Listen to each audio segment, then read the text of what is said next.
بسم اللہ الرحمن الرحیم۔ میرے پڑوس میں ایک انتہائی خوبصورت مصری جوڑا رہتا ہے۔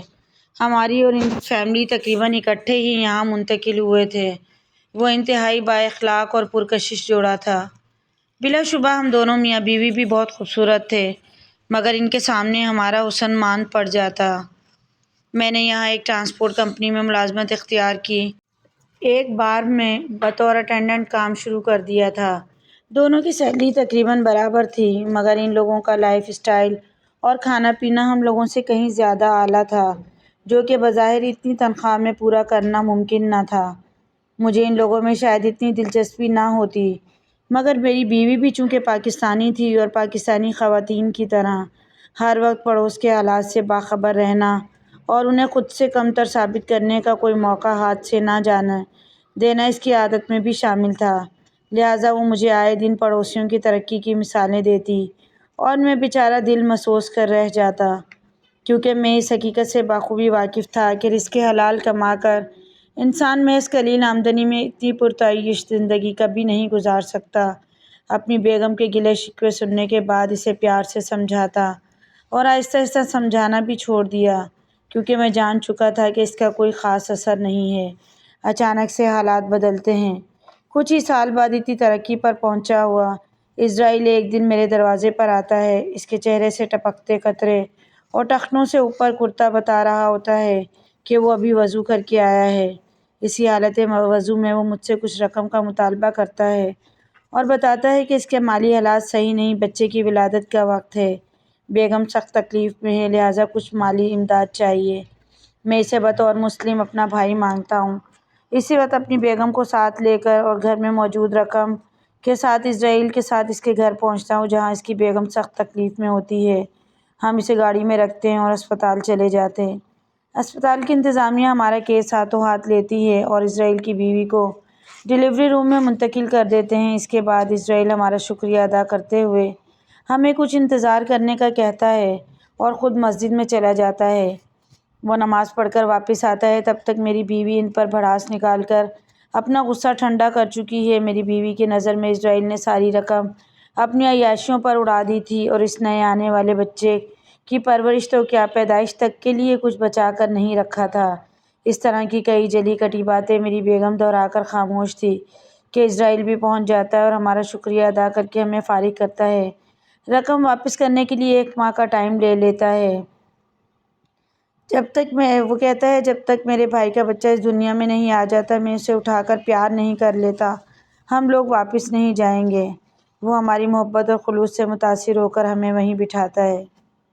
ہم لوگ بیٹھے ادھر ادھر کی باتیں کر رہے ہوتے ہیں کہ اسرائیل کو نرس آ کر مبارکباد دیتی ہے اور بتاتی ہے کہ تمہارا بیٹا پیدا ہوا۔ اس کے بعد وہ ہم دونوں میاں بیوی کو ساتھ لے کر اپنی بیگم کے پاس پہنچتا ہے، جو اس وقت آنکھیں بند کیے لیٹی ہوتی ہے۔ بچہ انتہائی خوبصورت اور میری بیگم اسے گھڑتی ڈالنے کی ضد کرتی۔ اسی دوران اسرائیل ہم دونوں کی گفتگو میں مداخلت کرتے ہوئے مجھ سے بیگم کے بارے میں پوچھتا ہے، وہ کیا کہہ رہی ہے؟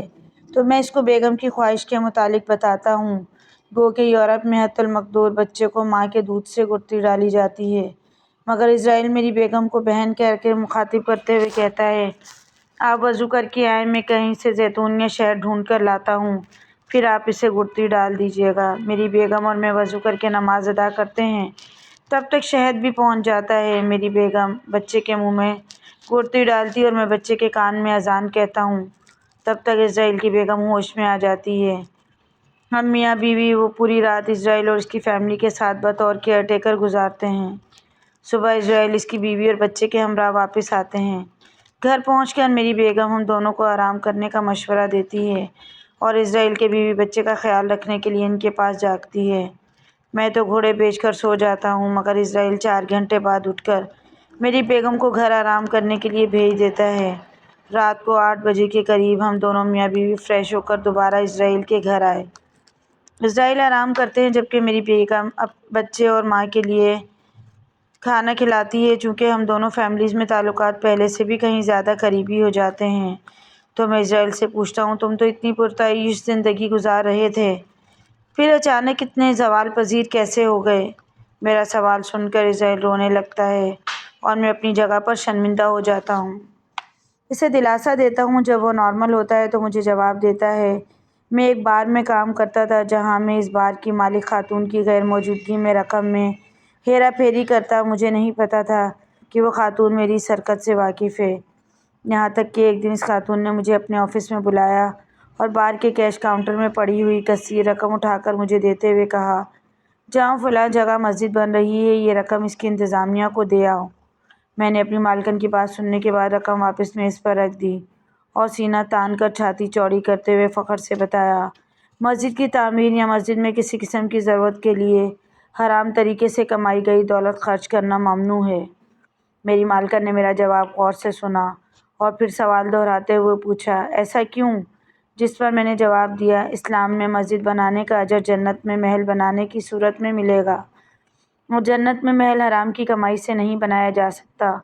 مالکن نے میری بات غور سے سنی، پھر گویا ہوئی کہ اگر حرام کی کمائی سے جنت میں محل نہیں بنایا جا سکتا تو پھر حرام کمانے والا اور کھانے والا جنت میں کیسے جا سکتے ہیں؟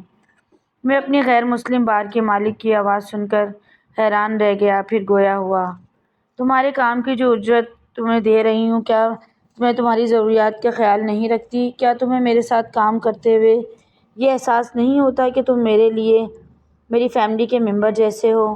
میں نے ان سوالوں کے جوابات میں فقط اثبات میں سر ہلا سکا۔ میرا جواب سن کر مالکہ اس غیر مسلم عورت میری تنخواہ میں 10% اضافہ کر کے مجھے کام پر بھیج دیا، مگر میرے دل میں ہلچل پیدا ہو گئی۔ میں نے اسی وقت استعفیٰ دے دیا، گھر آ کر وضو کر کے سچی توبہ کی اور اپنی بیگم کو بھی تائب ہونے کو کہا۔ میں نے ایک میکینک ورک شاپ میں بطور سپروائزر کام شروع کر دیا۔ شراب بیچ کر کمائے گئے منافع کے پیسے سے تنخواہ لینے کے بجائے میں نے خون پسینہ بہا کر رزق کمانا بہتر سمجھا۔ کافی دن فارغ رہنے کے بعد حال ہی میں مجھے ملازمت ملی۔ نیا ملازم ہونے کی وجہ سے مجھے ایڈوانس ملنے کا کوئی چانس نہیں، جس کی وجہ سے مجھے آپ سے رقم ادھار لینی پڑی۔ میں اسرائیل کی توبہ سے اتنا خوش ہوا کہ اسے یہ رقم بطور تحفہ سمجھ کر رکھنے کے لیے کہہ دیا۔ میری بیگم جو اس کی ساری باتیں چپکے چپکے سن رہی تھی، اس نے بھی آج کے بعد غیبت کرنے، حسد کرنے اور کسی کو اپنے سے کمتر نہ سمجھنے کا عہد کیا۔ یوں ہم دونوں فیملیاں اب ایک مکمل گھرانے کی صورت میں رہ رہے ہیں، اور اگلے ماہ انشاءاللہ ہم اسرائیل بھائی کی اور میری فیملی کے سارے افراد عمرہ کرنے کے لیے جا رہے ہیں۔ اس عمرے کا سارا خرچ اسرائیل بھائی اٹھا رہے ہیں، کیونکہ انہوں نے اب اپنا کاروبار شروع کر لیا اور مجھے بطور مینیجر ساتھ رکھ لیا ہے۔